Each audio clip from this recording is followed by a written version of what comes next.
The 75th verse of the Tao Te Ching, quote, "When taxes are too high, people go hungry. When the government is too intrusive, people lose their spirit. Act for the people's benefit. Trust them. Leave them alone." Unquote. Living by demanding little. This verse was intended to help the ruling classes and the nobility manage the realm. Understand that during the Warring States period in ancient China, rulers used onerous methods to impose order on the masses. They tended to keep all of the tax money that was collected from the people for themselves, flaunting their good fortune in the faces of the impoverished. Those who were overtaxed and overburdened would lose their spirit and sense of loyalty, and ultimately rebel against the laws imposed upon them. This book that you're listening to right now isn't intended as a social commentary to enlighten political leaders who take advantage of their positions, although I'd certainly invite any of them to take heed of Lao Tzu's advice.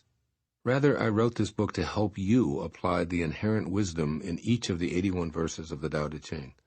So you're invited to change the way you look at assisting others to stay inspired and have contented and peaceful lives. You may believe that demanding more from those in your charge, such as your children or co-workers, creates more productivity. But Lao Tzu suggests the opposite is true. Demand little, he advises, and even leave people alone as much as possible. And the imposition of excessive taxation on the masses can have an analogous component for you to consider when it comes to how you treat those you're responsible for leading. Government officials often vote to raise more and more money for pet projects and even their own personal benefits simply because they have the authority to do so. Since they're in charge of lawmaking, they write rules that allow them to be abusive toward the very people who pay their salaries and provide them with all of their benefits.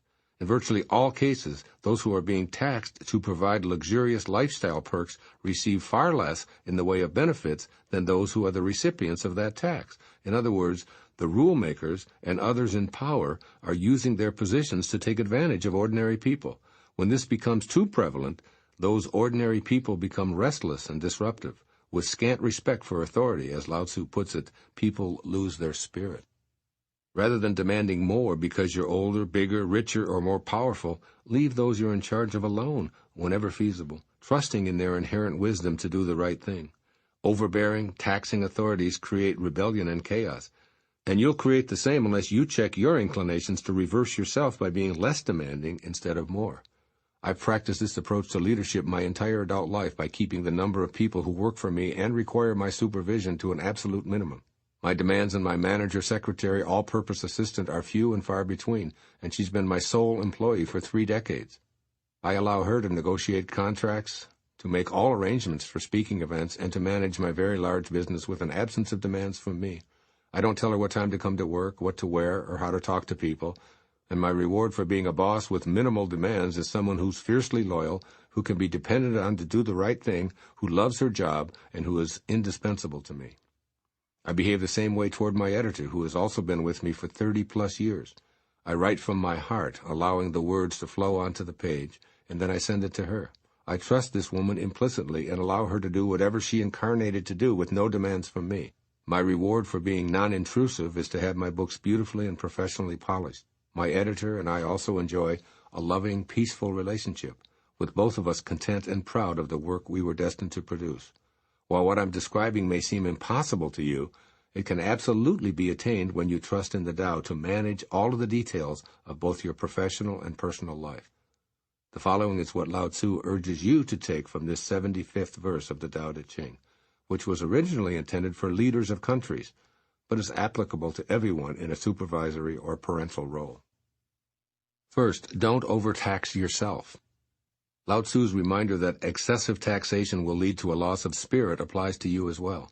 If you weigh yourself down with excessive demands, you'll wear yourself out or develop symptoms of depression, anxiety, worry, heart disease, or any number of physical ailments. Give yourself a break from self-imposed pressures that burden you, allowing yourself plenty of free time to commune with nature, to play with your children, to read, to see a movie, or to just do nothing. And secondly, trust those you're entrusted to lead.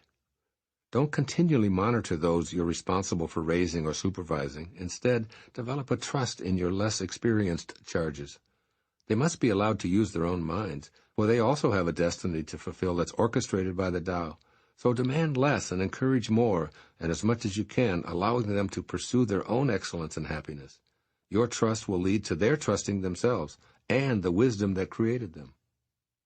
Do the Tao now. Take a break from all that occupies your mind, including your responsibilities. Even if it's only for 15 minutes, clear your mind, empty your demands file, and allow yourself the freedom that comes with being less exacting. When you complete this, do the same with your children or someone who reports to you at work. Put your arm around them and ask them to go for a brief walk, just doing nothing but being together in nature. Then let them return to their responsibilities at their own pace.